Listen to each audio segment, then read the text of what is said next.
नमस्कार दोस्तों, स्वागत करती हूँ आप सभी का मेरे YouTube channel the healthy way पर। आज हम रिव्यू करेंगे पीडियाट्रिक होम्योपैथी की एक और बहुत ही फेमस बुक की, जिसका नाम है children's types by Frans Kusse, 56 homoeopathic constitutional remedies. तो चलिए शुरू करते हैं। बुक का रिव्यू स्टार्ट करने से पहले थोड़ा सा ऑथर के बारे में जान लेते हैं। Dr. Franz Kusse was a Dutch psychologist and sociologist before becoming a homeopath in 1984. 1995 से ये डॉक्टर साहब एम्स्टरडैम में प्रैक्टिस कर रहे हैं, जो अपना एक इंटीग्रेटेड हेल्थ सेंटर चलाते हैं। Dr. Franz Kusse is also the editor of the Dutch Journal for the Homeopathic Doctors by the name of Similia Similibus Curenta. तो ये एडिटर भी हैं, 1995 से एम्स्टरडैम में प्रैक्टिस भी करते हैं। बात करें अगर बुक के पब्लिकेशन की, तो इस बुक के पब्लिशर हैं द फेमस नारायण पब्लिशर्स। ये बुक का एक ही एडिशन आया है और जो ओरिजिनली ये बुक पब्लिश हुई थी, ये डच में पब्लिश हुई थी और ये 2006 में पब्लिश हुई थी। उसके बाद 4 साल बाद इसका जो है इंग्लिश एडिशन आया, जो कि ये मेरे पास है, जो कि 2010 में पब्लिश हुआ था। और उसके बाद इस बुक के कंटेंट्स की अगर हम बात करते हैं, तो जैसा कि इस बुक का नाम ही है children's types 56 constitutional remedies, 56 homoeopathic constitutional remedies. तो यहाँ पर उन्होंने 56 फेमस जो मेडिसिन्स हैं उनका constitutional types in children describe किया हुआ है यहाँ पर, और साथ ही साथ कुछ मेडिसिन्स में इन्होंने केसेस भी दिखाए हुए हैं। तो उसका इन्होंने हेडिंग इन द क्लिनिक करके डाला हुआ है। जैसे आप देख सकते हैं यहाँ पे argentum nitricum in the clinic, तो इन्होंने अर्जेंटम नाइट्रिकम चाइल्ड का केस दिया हुआ है अपना। ऐसे ही belladonna in the clinic, calcarea carb in the clinic, तो इसके इन्होंने इस टाइप से केसेस दिखाए हुए हैं। इस बुक की शुरुआत में इन्होंने एक छोटा सा इंट्रोडक्शन दिया है होम्योपैथी फॉर चिल्ड्रन करके, जिसमें उन्होंने हेडिंग वाइज कुछ 4-5 चीज़ें बेसिक होम्योपैथी के बारे में एक्सप्लेन की हैं, और फिर उन्होंने मेडिसिन की शुरुआत की है एकोनाइट नेपेलिस से।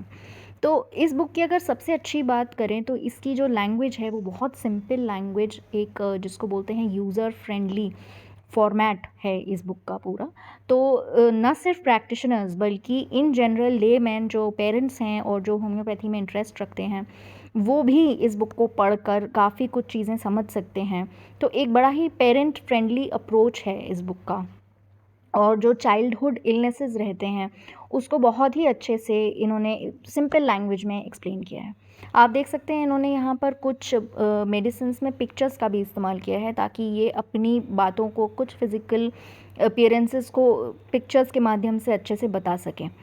राइट, बेलाडोना है, बेराइटा कार्ब है, ये क्यूप्रम चाइल्ड आप देख सकते हैं यहाँ पर इन्होंने 2 पिक्चर्स क्यूप्रम चाइल्ड की भी दिखाई हुई हैं, कि एक सिंपल सा जो इन्होंने एक इंट्रोडक्शन दिया है इसमें, तो वो उसको एक्सप्लेन कर सकें पिक्चर्स के माध्यम से। तो इन्होंने काफ़ी शॉर्ट में मेडिसिन्स का एक्सप्लेनेशन किया। ये देखिए ग्रेफाइटिस चाइल्ड इन्होंने दिखाया कि थोड़े से हैवी वेट, ओवर वेट इस टाइप से होते हैं। पल्सेटिला की इन्होंने यहाँ पर 2 लड़कियों की पिक्चर्स बनाई हैं जो बड़ी क्यूट सी लग रही हैं, कि किस तरीके की पल्सेटिला पिक्चर होती है, एक इमेज, ताकि जो भी रीडर है उसके दिमाग में बन जाए कि इस टाइप के कॉन्स्टिट्यूशंस की हमको तलाश करनी है जब भी वो उस मेडिसिन के बारे में पढ़ें। तो ये काफ़ी कंसाइज इन्फॉर्मेशन यहाँ पर है, जो प्रैक्टिकली थोड़ा सा कहना चाहिए कि यूज़र फ्रेंडली एक फॉर्मेट है इस बुक में। जैसे मैं यहाँ आपको कलकेरिया फर्स्ट में लास्ट पैराग्राफ पढ़ के बताऊँ, तो क्लियर मेंशन्ड है कि when newborn babies reject the mother's milk, this is possibly a suitable remedy. तो आप देख सकते हैं कितनी सिंपल लैंग्वेज में उन्होंने एक सिंपल सा सिम्टम बता दिया कि भाई अगर छोटे बच्चे मदर्स मिल्क रिजेक्ट करते हैं, then calcarea first is a possibility of them. तो this simple language makes it a good book to read also for the layman. इसके अलावा इस बुक की एक और ख़ास बात है कि इस बुक में कुछ ऐसी रेयर मेडिसिन्स भी दी गई हैं जो आपको किसी और पीडियाट्रिक बुक में शायद ही मिले, जैसे कि बेरिलियम हो गई, आपका हीलियम हो गया, हाइड्रोजन हो गया, लिथियम के 2 मेडिसिन्स यहाँ पर हैं, सैक्रम ऑफिशिनालिस हैं। तो ये वो मेडिसिन्स हैं जो बच्चों में मिलती तो हैं, बट आपको किसी पीडियाट्रिक बुक में आसानी से एक साथ नहीं मिलती हैं। तो देखा जाए तो homeopathy in general everywhere in the world is most suitable for children and is very popular because of its gentle and non invasive nature. तो ना सिर्फ प्रैक्टिशनर्स बल्कि कुछ पेरेंट्स भी इस टाइप की बुक्स ढूंढते हैं जो अपने बच्चों के लिए कि थोड़ा बहुत खुद ही समझ कर वो कुछ मेडिसिन्स का इस्तेमाल कर सकें या अपने घर में लोग रखते हैं। तो इस टाइप के यूज़ के लिए ये बुक काफ़ी अच्छी है।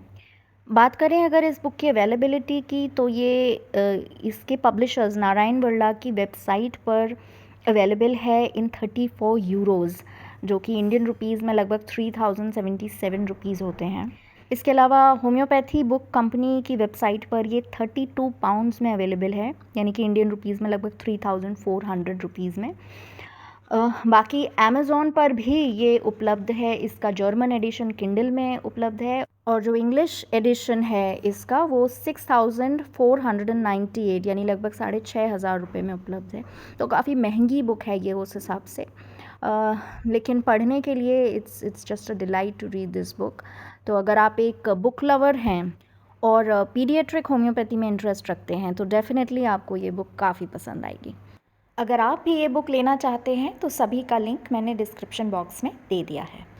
तो कैसा लगा आपको हमारा ये रिव्यू, हमें कमेंट सेक्शन में ज़रूर बताएं और पसंद आया हो तो इसे लाइक ज़रूर करें।